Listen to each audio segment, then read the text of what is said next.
Hi, everyone. Welcome to the Super Feeler podcast. My name is Lori, and I'm very excited today to be joined by Lindsay Dow, who I actually met in person in Boston back in November. So we're finally getting a chance to record. And you had, I think, seen my presentation and came up and said that you had a lot of, thoughts about peer support for borderline personality disorder. So I know we're going to have an awesome conversation today, and you have like a very, very cool life story. I don't know. I was like looking into you. I watched a presentation of yours, and I was like, you've done everything. Like, what is going on? So tell me a little bit about yourself. Like, how did you end up, why are you here? Like, how did BPD come into your life? All that jazz.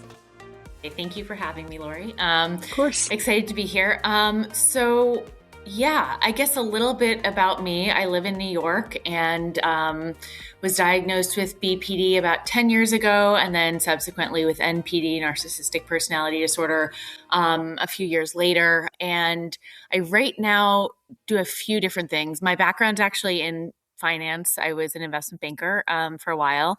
Now, about 4 years ago, I switched into the mental health space, and I started my own company focused on sort of building out a platform for how we can collect data in psychiatry in a more nuanced way than is typically done. And then that led me to a partnership with Silver Hill Hospital, which is a mental health hospital in New Canaan, Connecticut. And we launched a program in Midtown Manhattan that I'm now the program director of, called Silver Hill New York, which is predominantly focused on sort of treating clients with complex mental health issues and substance use issues, but predominantly focused on personality challenges, pathology, and all the other comorbidities that come with it. So that's me. I'm a certified peer specialist, so I love peer stuff, and launched a small women's group that is one of my favorite things at Silver Hill. Yeah, but happy to share my story. Yeah. No, that's amazing. And it's Tetricus Labs. Yes. Is that how you say it? Yeah. I want to talk more about that because I feel like data collection in healthcare is so important, and actually using data for change is something that often is lacking. So anyways, we'll get there. So if I remember correctly, you were diagnosed with bipolar as a kid. Is that right? Do you want to tell us a little bit about that?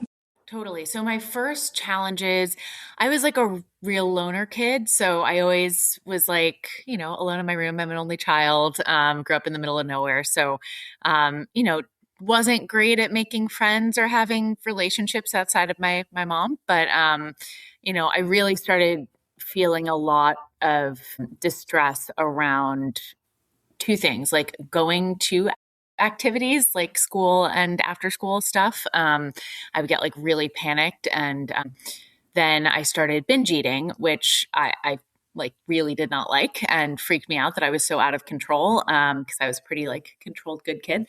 I was like in this cycle of binging and restricting, and that was what first actually led me to go see a psychiatrist. I asked my parents, I was like, I can't, I was like, I couldn't stop and I couldn't control myself, and I was freaking out about it. And so I saw. And how old were you around then?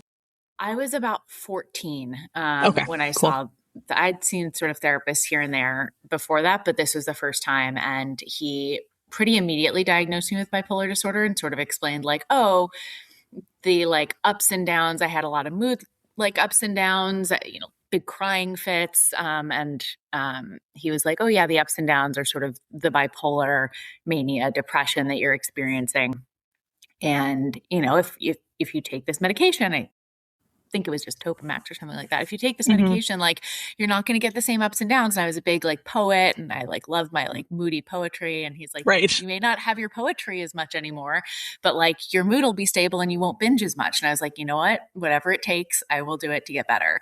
So I took the meds, and it didn't work. And I kept writing shitty poetry and kept having the ups and downs of the mood stuff. And that continued. Like my next big issue was when I discovered boys. I was, I guess, a junior when I had my first boyfriend. And sorry, as a Canadian, can you remind me what junior means? We don't do that here, and I always get confused. Like grade 8? 16? No, like high school. So like high school. I was like 16. It's like the third year of high school. Okay, thank you. Sorry, I always have to translate that. Sorry. No, it's okay. Yeah, I had my first boyfriend, and it was a disaster. He was, he would go home after school normally, as you do. His mom would pick him up, and And I would lose my shit. I would like scream at him, cry, call his mother, threaten his mother, like, how dare you take him away from me? And, I would cheat on him to punish him for leaving and then tell him about it. And it was a disaster. I was a mess. And he stuck with me for a long time, much longer than I think he should have. But yeah, totally. Looking back, I'm like, I was really not kind to him. But yeah, and I was like, and I knew that I wasn't being kind to him, and I couldn't stop it, and that was really challenging for me. And the binging was continuing. Yeah, and so that sort of, I continued to have the bipolar diagnosis throughout that time. But that was sort of the next big thing. And then going to college is sort of when I fell off a cliff. So I freshman year was okay. That's sort of the first year of college. I don't know if you guys have we don't do that, but yes, okay, that's so interesting. Yeah, I know. Yeah, that one I know from movies, but yes, it's the other ones that I get very confused of. Yeah. Yeah. So the first year of college was okay. And then the second year, I just stopped going to classes, was in bed all the time, and became sort of increasingly like in a hole. And was worried I was going to fail out of school, was feeling pretty self-harming. And so the doctor that I was seeing at the time was like, okay, we need you to go to an eating disorder program. So I went inpatient and then to an eating disorder treatment program for like 6 months, a couple residential, and then a couple sort of IOP, I think 4 and 2. And I felt great while I was there. The eating resolved, the emotions were stable, everything was good. And then I came back into the real world, got a job before returning to college. And it's funny how that works when you're in a super controlled environment and everything works out great. Yeah. I was like, wow, I'm never going to binge again. This is so great. And then you have access to food. And then you're like, oh, wait, never mind. Exactly. So I got back to college and barely graduated. It was like my poor mother was like on the phone with me while I was trying to finish, my exams and tried to got me to not drop out of college again.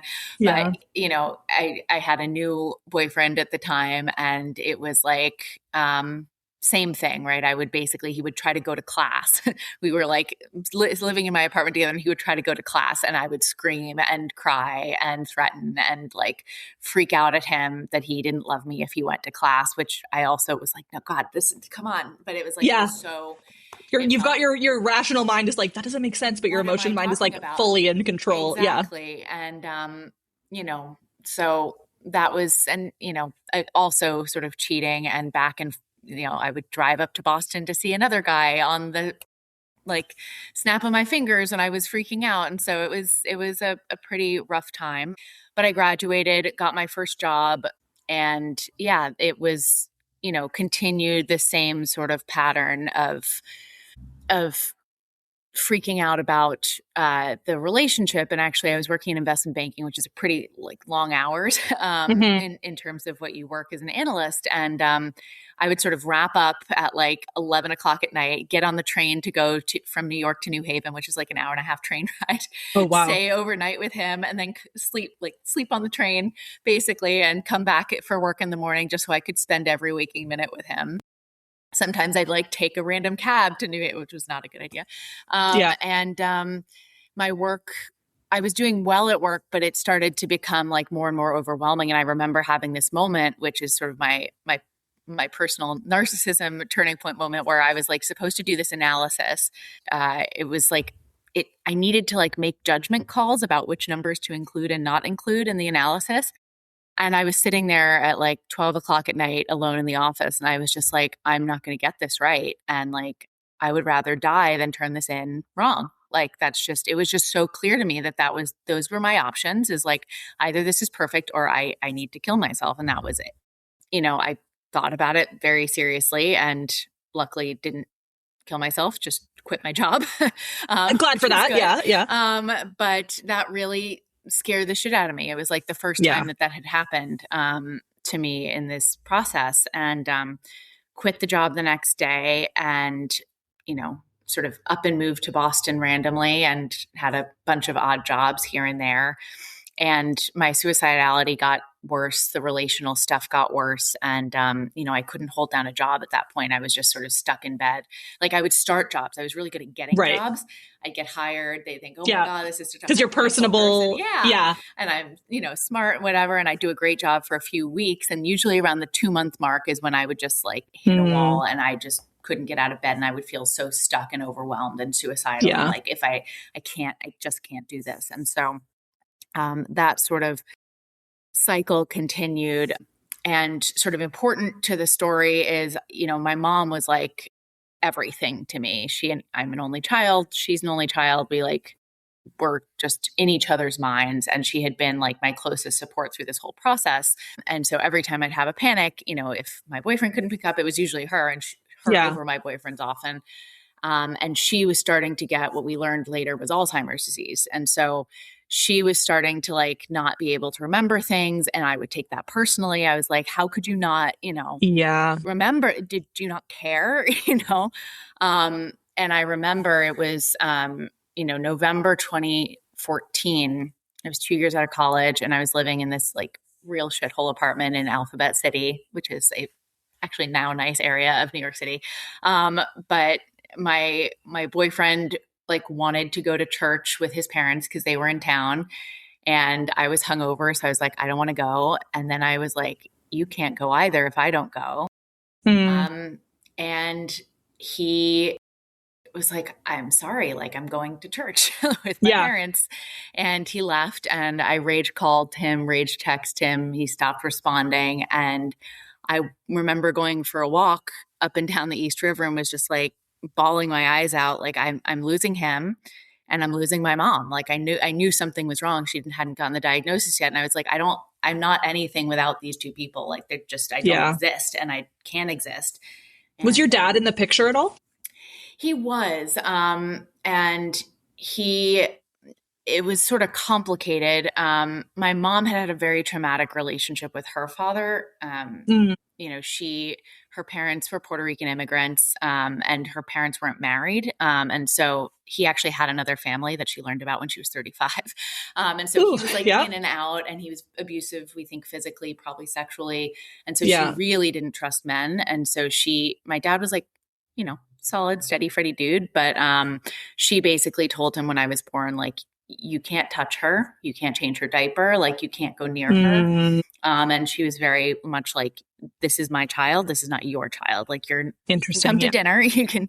So he and I didn't really have much of a relationship. And when we did, it was sort of surreptitious because she would get very enraged and jealous at me.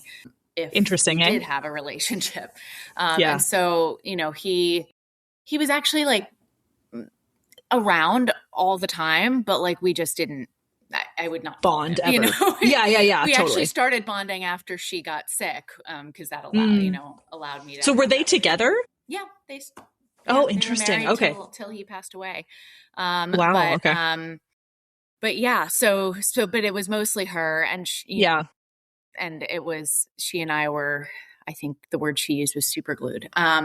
So yeah, at that point, that's when I decided to go to McLean, and that's when I got the borderline diagnosis first. I was on like, for people who don't know what McLean is, do you mind just giving an overview? Because international people aren't going to know what that is. Totally. So McLean Hospital is a hospital associated with Harvard up in Massachusetts.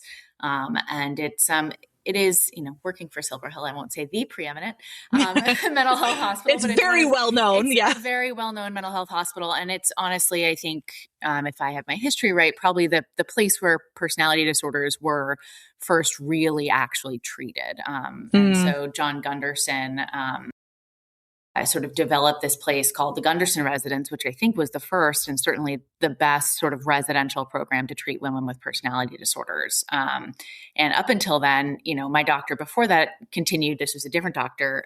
Many cycles of doctors, but he was, preeminent bipolar specialist, adamant that I had bipolar. He actually knew from all my testing that and from meeting me, because anyone who met me knew I had borderline, who knew about the concept. He knew that like I had borderline and narcissistic personality disorder and told me he knew that, but he was like, it's not treatable. So I didn't feel like it was worth telling you. Oh, wow. And, he was like, yeah, exactly. It's so common, but it makes me so angry when that happens. It's so common. Yeah. Afterwards, I remember I met up with him afterwards and we're still good friends, but like, he was like, I'm sorry. Like, I not only didn't think it's treatable, I don't think it's treatable. And you're going back into banking, because I went back into banking after my hospitalization. He was like, I'm so worried you're going to have a manic episode and like, and crash and hurt yourself.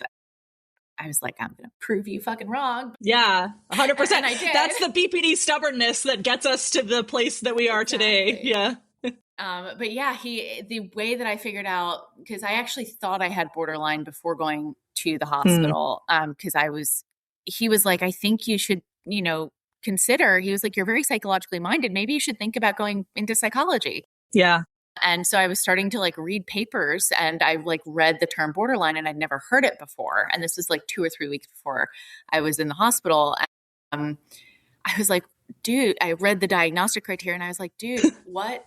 How could you not diagnose me with this? I'm like, this is a description of me, like the frantic efforts to avoid abandonment, the identity diffusion. And like at the time, I think there was like a series of different jobs or like changing who you are and what you are, right? Like that was so me. I was like, my friends would say, oh, there's business Lindsay, there's environmental Lindsay, there's party Lindsay, like they knew. Yeah, you're like morphing into your different personality. Different people.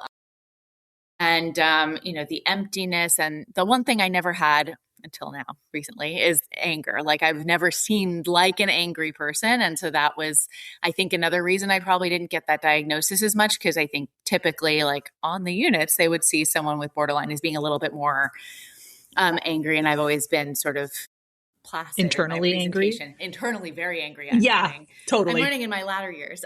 Yes. But anyway, so yeah, I got the official diagnosis, and then went to this program, the Gunderson Residence up in Massachusetts. I was there for 11 months, 6 months residential and 5 months outpatient.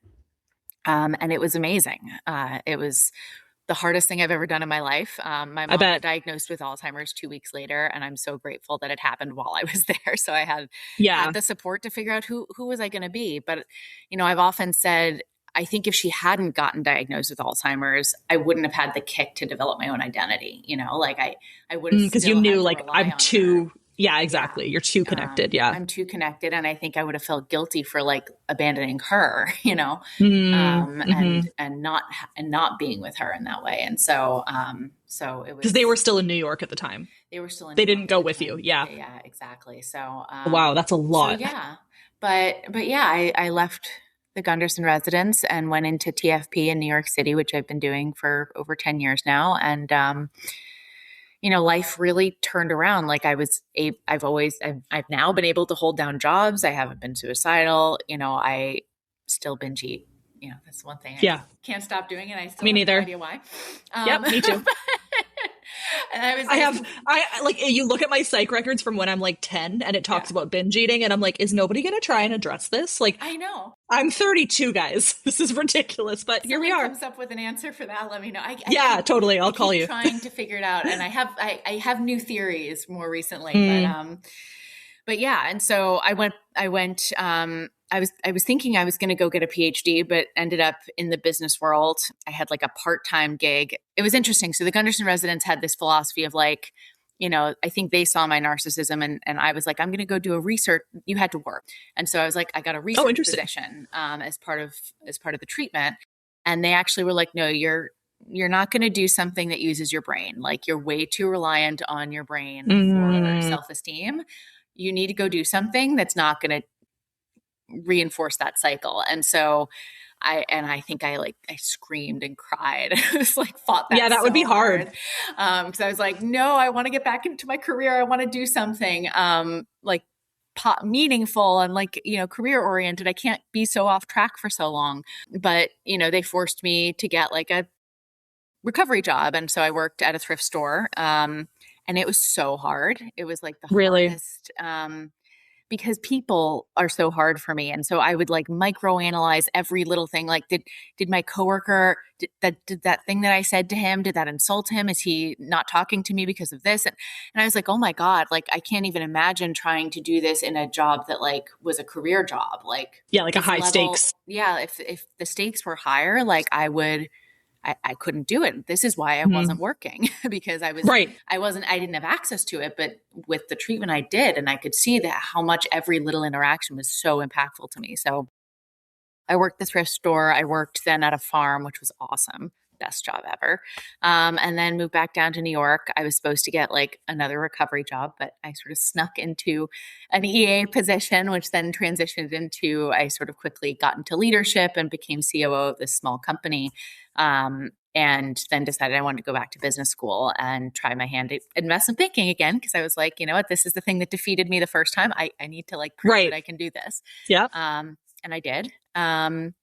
And once I felt sufficiently ready, I was like, okay, I've got to like go do something in mental health because holy shit, I don't want other people to go through what I just went through. And like, there has to be a better way. And so, yeah, anyway, that's a long-winded story, but, no, that's amazing. I have two questions. One is, so was the narcissistic personality disorder diagnosis at McLean's?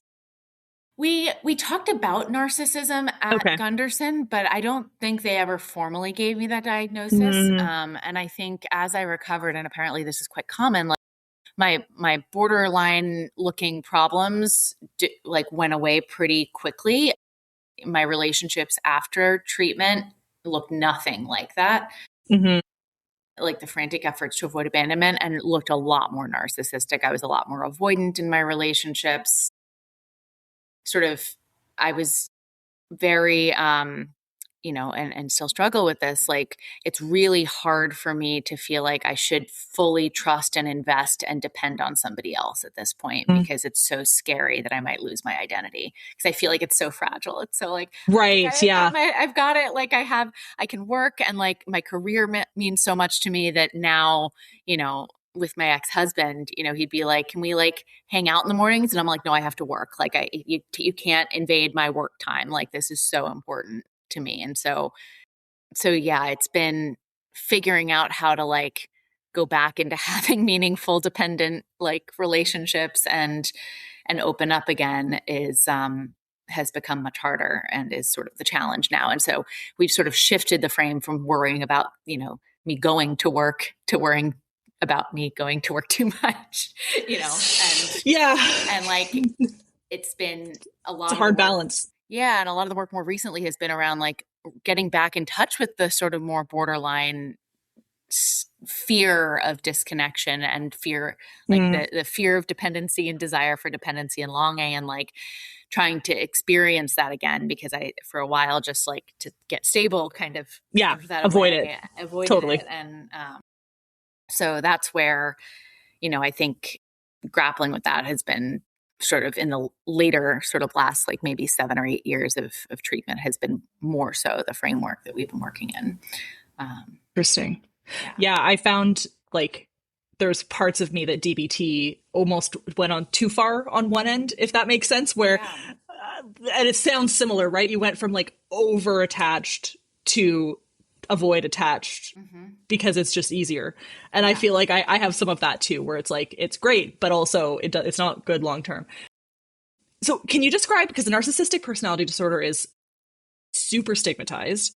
And I mean, so is BPD obviously, but I think in the BPD community, I find NPD really stigmatized because a lot of people are like, my narcissistic mother, blah, blah, blah. And so I'm curious what narcissistic personality disorder means in your life, because I think it's very much misunderstood. Totally. And, I think the most sort of the core concept that I think about is sort of the like unstable self-esteem, right? Self-esteem that's highly dependent on like putting too many eggs in one or two baskets or too few eggs in one basket or whatever the analogy would be, like having too few things to depend on for your self-concept and self-esteem and being hyper vigilant and over reliant on those things.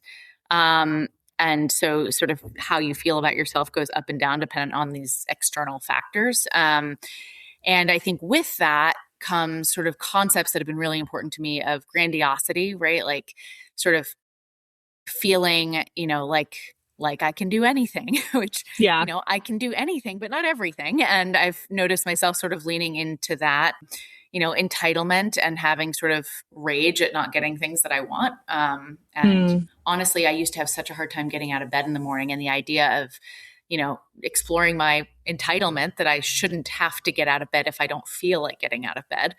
Interesting. Which, the rage that would come up in me at like having that entitlement not be fulfilled was huge. And I wasn't experiencing it. I was just not getting out of bed and like really struggling with that. And it was sort of allowing myself to feel the rage and be like, yep. And still get out of bed, was really helpful.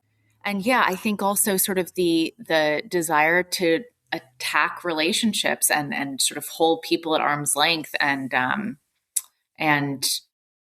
feeling really, really sort of isolated in my own bubble, and in some ways special and different, in good and bad ways, have been really big challenges for me. And so, and just in general, I think thinking about like borderline level of organization, like my identity is still diffuse, like I still find that I don't fully have like a totally robust, comfortable sense of who I am. I'm still sort of a little bit too reliant on these specific things, work being an important one, and certain aspects of my self-image. And then, I think the final piece, which is I sort of alluded to earlier, is just thinking about rage and aggression and anger. And,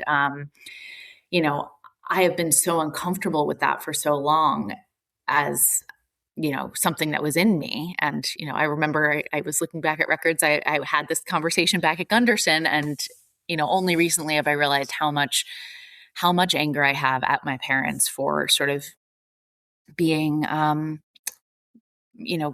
basically the way I think about it is that my mother, in her best efforts to take care of me and help me and grow me into a stable, successful person, basically treated me as a complete extension of herself. And, I was not allowed to have my own individual sense of self. I was actually not allowed to have friends. My mom would basically say, like, look, friends are going to hurt you. Don't trust anybody but me. Yeah, it's clear that attachment challenges go generations back from even just what you've told me in the last 30 minutes. Exactly. And so like, and there was sort of this, I think of it as like an invisible electric fence around me of like, I knew that I had to be her. And my fantasies were all basically like, how could I become her? How could I be, effectively? I used to fantasize as a little girl about being a single mom who was a businesswoman and took her daughter around to business meetings, which is what my mother did with me. She's effectively a single mom, and her mom was a single mom and took her daughter around to business meetings. Like, this is the generational pattern. This is who you are. And anything outside of this pattern is not going to be acceptable. And so, I think I think about my narcissistic challenges as being sort of the result of that trauma and of seeing everybody now in my life as likely to treat me in that way and interacting with people in this way of like, I'm going to fulfill your ego needs, but like, we're not going to really connect. You're not really going to try to help me. And we're not really going to be sort of in a mutualistic supportive relationship. Like, this is just transactional where I give you what you need and you give me what and, sort of breaking through that and learning that I can rely on other people. I don't have to just control them or distance myself from them and avoid them. Has been the challenge of the narcissism. Thank you for that. That's super fascinating. And I think the more conversations we can have about narcissism in a way that isn't just like, you only care about yourself and you're full of, which I think is so commonly said. It is a trauma response, really. It is. And I was just talking about this last night, because I think one of the challenges with narcissism as a diagnosis, and I think borderline to some extent too, is that it can feel like I'm a bad person. I'm bad. And I think, I was just thinking about this with someone of like ADHD, for instance, right? Someone said to me, like, I ADHD feels like a good diagnosis because it takes all these things that I think are bad about myself and makes me feel like, oh, they're explainable and it's now okay. It's not my fault. Whereas narcissism, it's like, oh shit, all the bad stuff is my fault because I'm a bad person. And I think the reality is like in my narcissism, I'll speak for myself, like I've done bad things. I've been an abusive partner. I've been verbally abusive. I've been, controlling and aggressive and mean and cheated and lied. And like I've done a lot of shitty things. And like, I think there's a truth to the reason why there's stigma, right? Like, Yeah. and I think that's important to recognize and to just own it. Right. Yeah.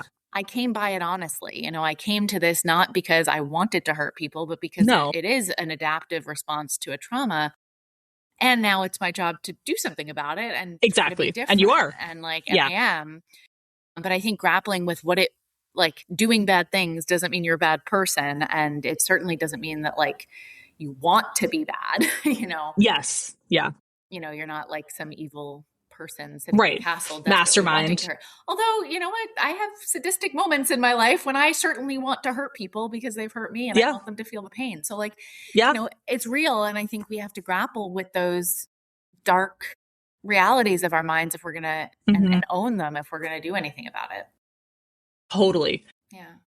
So can we talk rage? Because for me, I am the kind of, in a lot of ways, like more stereotypical, like anger outwardly, like, domestic violence was at my hands, not to me, or well, arguably both, and I think because of that, I was diagnosed at like 18 or 19. I can't remember which year it was, but very early. Sounds like your anger and rage are more internalized, and that in some ways is why like maybe the bipolar thing came first, because it was not the classic BPD that clinicians see all the time, which is also a stigma issue and a diagnosis issue and a systemic issue and blah, blah, blah. There's a million reasons we could talk about that. But what sounds like you're doing a lot of work internally about processing what anger and rage mean to you and how that presents to others. So can you talk a little bit about that? Yeah, it's a work in progress. So I'll share my current thoughts. And actually, I think the binging actually I'm learning, I'm thinking is actually kind of a rage activity in and of itself. But I think there are the first thing I'll say is I think growing up the way that I did, with my mom who I like couldn't separate from and a father I couldn't connect to, and a father who probably when I think he's dead now, but like when I think about it, like he was living in a household with a woman who didn't like him and probably hated him because he was a man, and a daughter who basically took his wife away from him. I think he probably hated me, and I think there was a lot of anger at me and a lot of sort of probably difficulty seeing what was going on with my parents. Like it was very hard for me to accept the reality. How could you? That's a very strange situation. Living with someone who hates you and someone who doesn't think you're a person. Like these are challenging things. And so I think in some ways I suppressed my own ability to know that I had any needs so that I wouldn't be disappointed in the fact that they weren't getting met. And I suppressed my ability to really understand them as people because it was too dangerous and scary as a little kid to acknowledge that might be how they felt towards me and what they needed from me. And so I think that's how I got into the position where I think I actually have a lot of anger, and it is mostly directed towards others. I've actually never like self-harmed, like I've never cut or interesting. Like that. Also, which is another thing I think probably delayed my diagnosis. But yeah, totally. Yeah, but I do think a lot of the anger is directed towards other people. And the way that I see it is that I get into this place where I see other people as sort of these persecutors of me, that they're attacking me, they're using me, they're hurting me, and they're not seeing me, and they don't get me, and they don't understand me. And then I sort of feel under attack and feel very justified in hurting them right back in any way, shape, or form that I have. And so I think that sort of dyad or whatever is the dyad that I tend to exist in close relationships, like with my therapist or with my partners or with my parents. And so that's sort of what I've been working through, and sort of even getting to the point now where with my partner, I'm able to say, and I have a very special partner who accepts this. I'm like, I hate you right now. Like, I'm feeling a lot of hatred towards you right now. Not to say that you've done anything wrong. I'm not sure that you do. Because what I've realized is if I don't say that, I will sit in a space where I don't even feel it, and what I realized was for a long time, I was feeling this suffocating feeling, and I thought it was anxiety. I thought it was like I'll give you an example. He'd go away like for the day, and I would feel the whole day this suffocating anxiety until I binged and watched TV. Like I couldn't work, I couldn't concentrate, and I was like, why am I, what is wrong with me? And he'd come back and I'd be like, I'm fine. Everything's fine. I had a good day without you. And he'd be like, you're so mad at me right now. And I'm like, no, I'm not mad at you. I don't know what you're talking about. Everything's fine. And so you don't even feel it. I don't even Fascinating. feel it. I just felt like I was suffocating inside. And I read this great book that talked about, it's going to sound a little weird, but that oftentimes we feel somatic symptoms. And they gave the example of suffocating is feeling like you're suffocating is actually a sort of turning on the self of something you want to do to someone else. Like actually what I really wanted to do was suffocate you. Yeah, exactly. I wanted to choke him. Yeah. I wanted to choke him so badly for leaving me alone that day. Mm-hmm. And it was funny when I had that thought and verbalized it in my head, I was like, I could breathe again. I was like, oh, that's what's going on. Like I'm not allowing myself to even feel the rage and the level of rage that I'm experiencing. And so I'm just like taking it in on myself and sort of punishing myself by like, stuffing myself with food until I am sick. Can't feel anything else. Yeah, exactly. Yeah, and can't feel anything else. And not doing the things that I wanted to do during the day. I'm just punishing myself and trapping myself in this hole. And so I'm starting to get to a place where I can, in working with him, be like, okay, like I'm not going to sit here and just feel suffocated. I'm going to tell you that I want to strangle you and I'm so mad at you. And that doesn't mean you have to not go away. But like, yeah. And it also doesn't mean I'm going to strangle you. Yeah, exactly. I'm going to strangle you, but I can have the fantasy and I can go through it and work through it live in my mind and not actually just sit for days in that suffocation. And what I realized is when I was suffocating myself, it also created an environment where he could feel it. He was not immune to feeling the anger. And then I would think he was mad at me. I'm like, why are you mad at me? I haven't done it. Story of my life. I've just been sitting here this whole time waiting for you like a little angel. Yeah. And so, getting out of that cycle where, I'm projecting the anger into him, I'm feeling suffocated and trapped myself. And in this headspace of he's abusing me, he's using me, he's like, in that headspace and just actually saying, okay, this is my anger because I feel entitled to be, have him here all the time. And figuring out what I am entitled to rightly and not. Right. It's been a whole other journey, but like that's been helpful in sort of trying to work through and get the anger to come to the surface. And now I, can feel, I hate you and I want to strangle you. And maybe and I'm not going to because I have self-control, but, right. But now we can work through that live and actually have the information consciously there as opposed to sort of going in all these other directions. But so why do you think that you can't feel it? I think because, so there's a couple of different ideas that I have. One is sort of, as I was saying, like in my childhood, I think having expressed anger to my parents would have felt so dangerous. And because anger is an individuating emotion, and like, right. And you weren't allowed to be an individual. Right. Yeah. And so it was much safer to feel scared and sad and need my mom and cling to her, and binge and, hurt myself through that than to express, I hate you, you're hurting me. She couldn't have tolerated that because for her ego, she needed to be the best mom in the world. And she was the best mom in the world. And I think she literally tried to be. Yeah. Like it just what she couldn't have taken it. And so I think I was in some ways protecting myself and protecting her from that rage.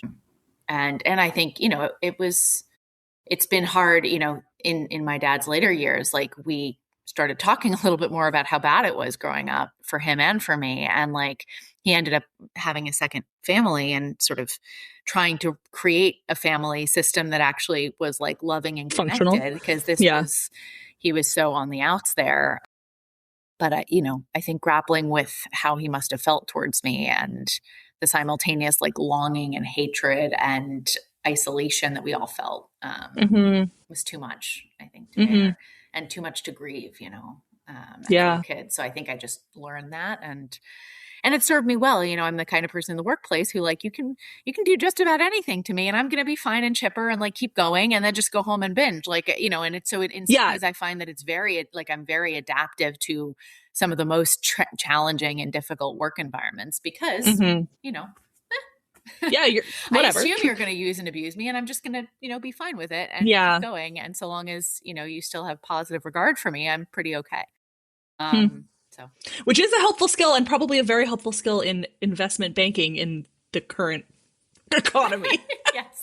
Everybody else is probably pulling their hair out and you're like, this is going to be okay. Yeah. And it's like, I can tolerate, and I used to fetishize how much I could tolerate literally anything. It was like, I cannot sleep. I cannot eat. I can, work 7 days a week, 20 hours a day, which I did. And you can yell and scream at me and you can tell me everything's shit and I can handle it. And like that resilience that I felt like I built after the Gunderson residence, after treatment, I was like, oh my God, this is the best thing in the world. But it was, a lot of,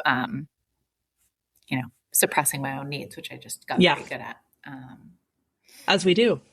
Okay. So let's talk briefly about Silver Hills. So you're the program director. What kind of services do they provide? What does being a program director mean?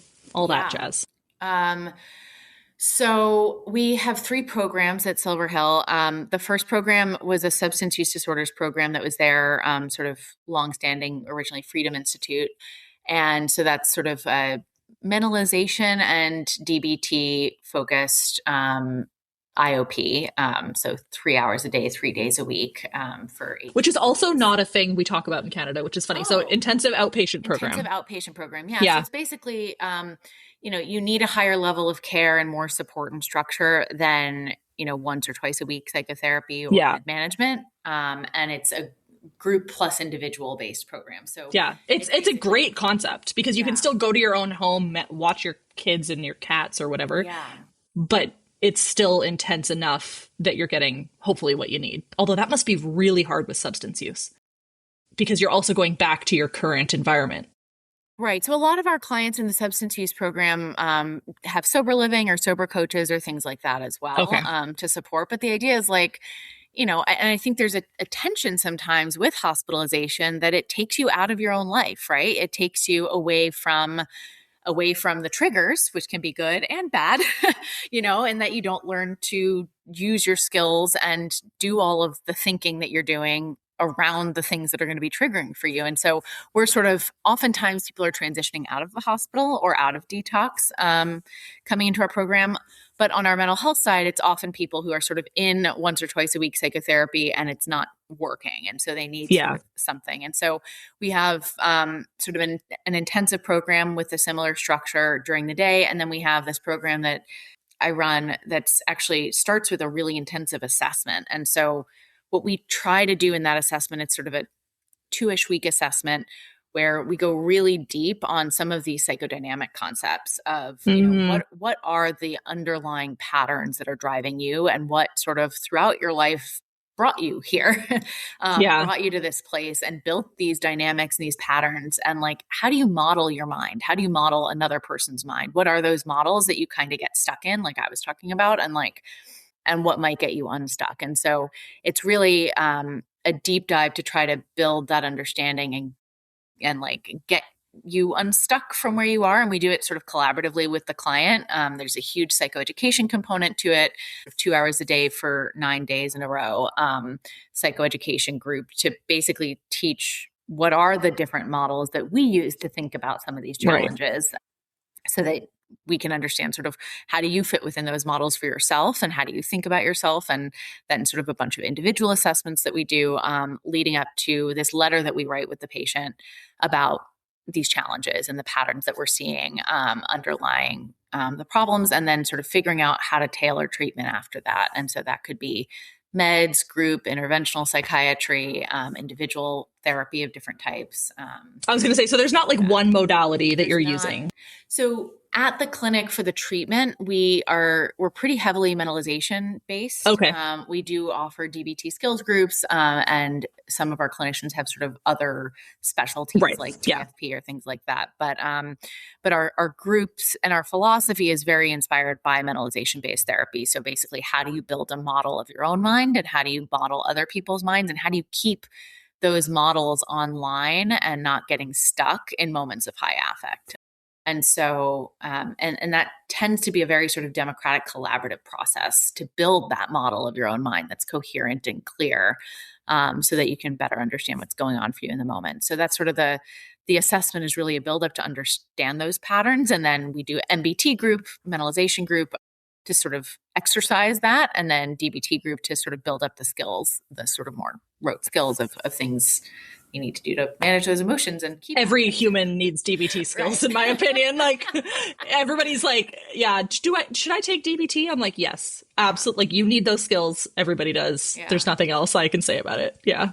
And then the other thing that's sort of unique about our program, which gets to the data piece, is that we really think that in this modeling process, just talking face to face and having the clinician remember that conversation is not enough. And so we've introduced sort of what we call a multimodal data approach that tries to sort of get clearer data in the session by recording all of our sessions, so that we can sort of have the session transcripts and look at the sessions as a group as we're doing the assessment, because we've noticed, and I think it's very common, that people react very differently to our different clinicians. Totally. For a host of reasons that are important and very informative to trying to get the formulation right. So that can be really important. And then sort of getting more data from in between sessions. So we ask folks to complete like a mood journal multiple times a day, fill out surveys. We give folks an Apple Watch, or they can bring their own device. So I love my Apple Watch. Yeah. It's like so many clients have sleep issues, and it's like, they're totally makes a huge difference. You can look at my sleep. I use Sleep Watch is the app that I've been using for years. And you can look at my data and see when my mental health is worse. Totally. Over, like, obviously not like day to day, you're going to have a bad night's sleep, but for like, a month at a time. Yeah. It's unbelievable. So I love that data stuff. Yeah. And so exercise data too. Exactly. We get exercise, step count. For some clients, we do location. So if they want to like look at time to work, time at home.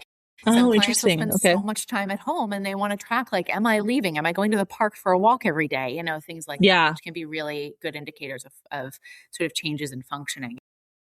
And then we do personalized surveys. So like if clients have specific issues they want to track, oftentimes folks in our mental health program are thinking about more of like a harm reduction approach to substance use. So like, I don't want to quit marijuana, but I want to like see how much I'm smoking, and is that impacting my sleep? Because now I can look at when I smoked and how much I smoked, and like how it's impacted my sleep. And so really the idea of the data is not, I think eventually we'd love to understand what does better look like, and is there a way that we can truly say, this therapy made you better, right? Not just PHQ-9 went down.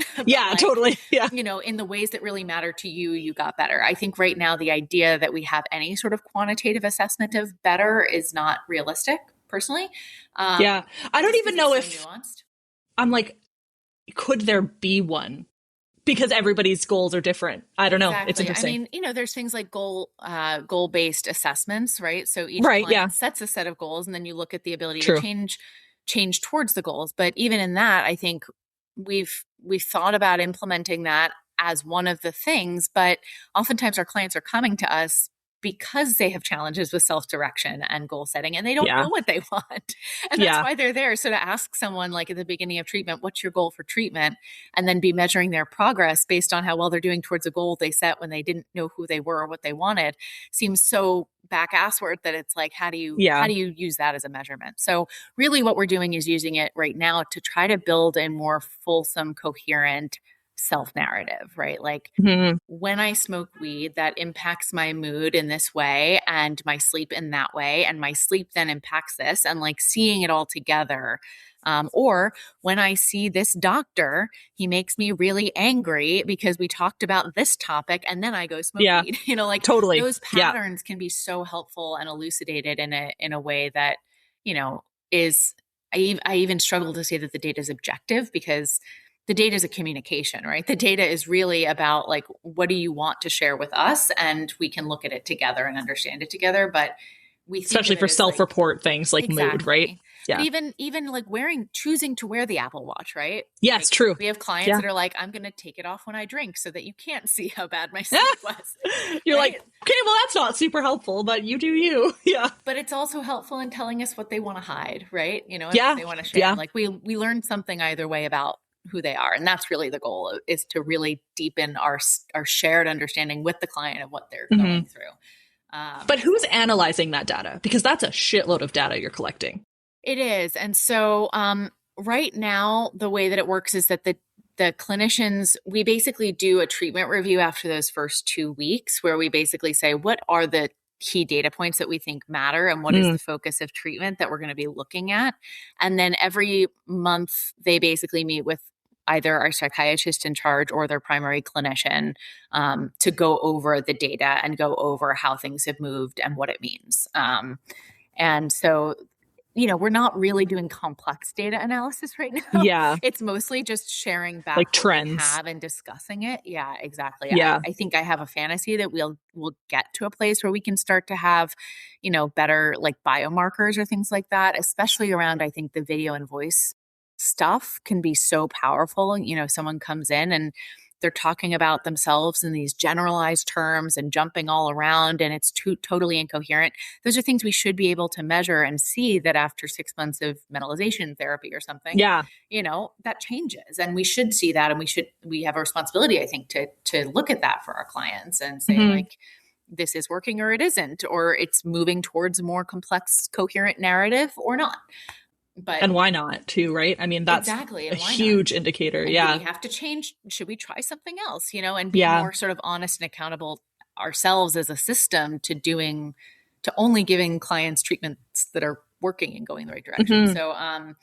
So yeah, we are, my company is working on sort of those deeper analyses of like, how do we get to an analysis of this data that's meaningful and aligned with what the clinicians and clients care about. But honestly, just building the tools to collect the data and give it back has been the first challenge.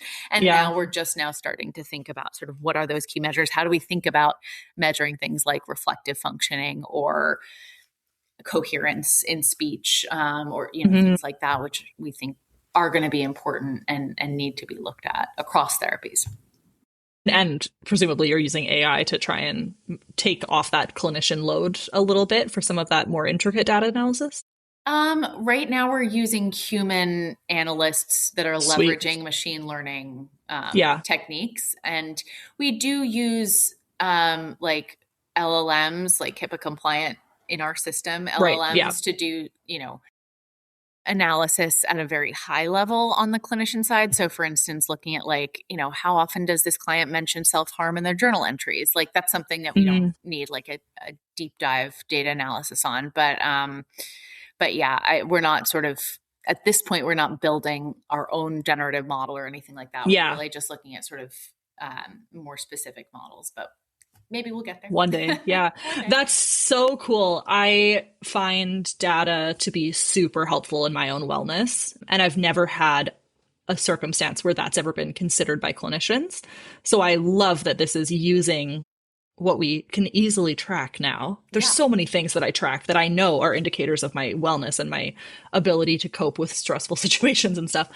But to actually have that like reinforced by clinicians and used in that way is really cool. I think it's really promising. And one of the reasons why a lot of our clinicians on our team that are sort of advising on how to do this and using it in practice are like not very data forward and are very skeptical of the data. And I did that on purpose because I actually think there could be a lot of harm that could come from using the data wrong, right? Like, totally. You know, if you're like, you know, why are you like going out at night every night? Why aren't you doing this? You know, shaming behaviors or being too certain about what the data even means, right? Being too certain about the data's veracity, like all of those things. Like we're very big in our clinic around like curiosity, right? Like this is not from a knowing standpoint. This comes from analyzation, right? This is a not knowing. We don't know what it means. We're learning together with the client about what it means. And sort of always sort of iterating and learning and being tentative about conclusions that we're drawing. So, and I think, not having any one data point be the thing, Yeah, oftentimes absolutely. clients will come in and be like, it is just when I'm on my period. That is that is what drives my entire mental health system. And we're like, Yeah. I'm sure Probably that's not. a part of it for sure. Yeah.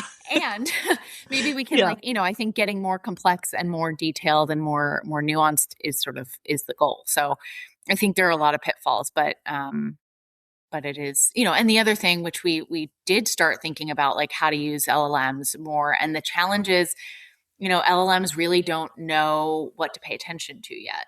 Yeah, They don't know what matters. They're very superficial. And so it's sort of, I think there's a worry that we have that if people are using LLMs, and we have a lot of clients that use LLMs as like adjunctive treatment, right? And, which is terrifying. That it's, the whole goal of an LLM is to predict what you're going to respond to and like predict what's going to continue to engage you. And that may not be the thing that's confrontational or the thing that's going to create the sort of movement that the client needs. And so it can actually be really reinforcing of problematic ways of thinking and, problematic modes of processing information. So I think there's a lot to be worried about in the space, which is agreed. In the space is like, I think we need people who have lived experience, who are sort of really nuanced old school clinicians to be thinking about the right ways to use these tools and not get offline.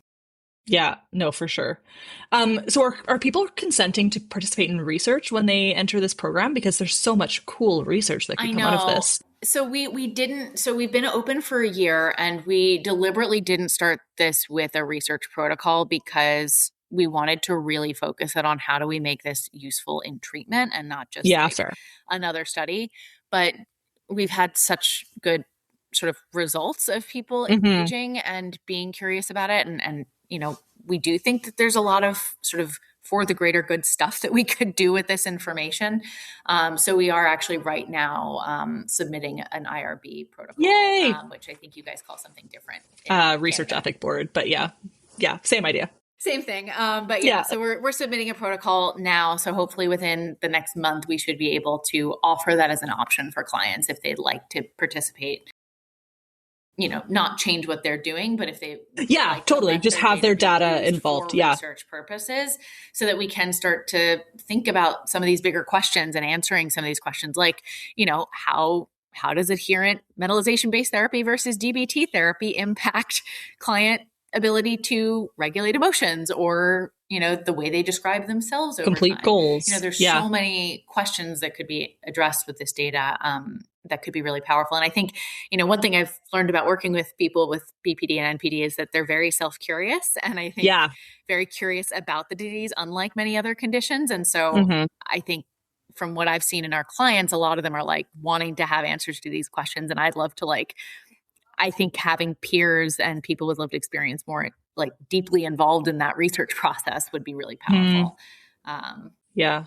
So cool. We didn't even get into the peer support stuff, but I know we're at time, so maybe you'll have to come back on and we can talk more about it. But this is so fun. I know, right? We could talk all day. So I'm curious, just a final kind of question as we wrap up here. What is your favorite part of having borderline personality disorder? Honestly, there are so many parts, and I think probably the biggest part is that I can't imagine a life that wasn't examined, and this really pushed me to having this condition, and now working with others that have these conditions has really pushed me to examine what it means to be a human and what it means to have a personality and to be a person and to, deal with all of these questions. And I think they're the most interesting and important questions we have to address. And so many people go through life not even thinking about these questions. And it's such a privilege to be able to do that. And for the philosophical questions to have direct, meaningful impact on my life. But I also just love how sensitive I am. I love the fact that I can walk in a room and I don't always love it, but I most of the time love that I can feel. Yeah, it's a blessing and a curse, that one. It's a blessing and a curse, but that being a super feeler is it's such a privilege and and just figuring out how to use it wisely and not to my own harm or to Yeah. the harm of others is like the most important thing. But it's a privilege.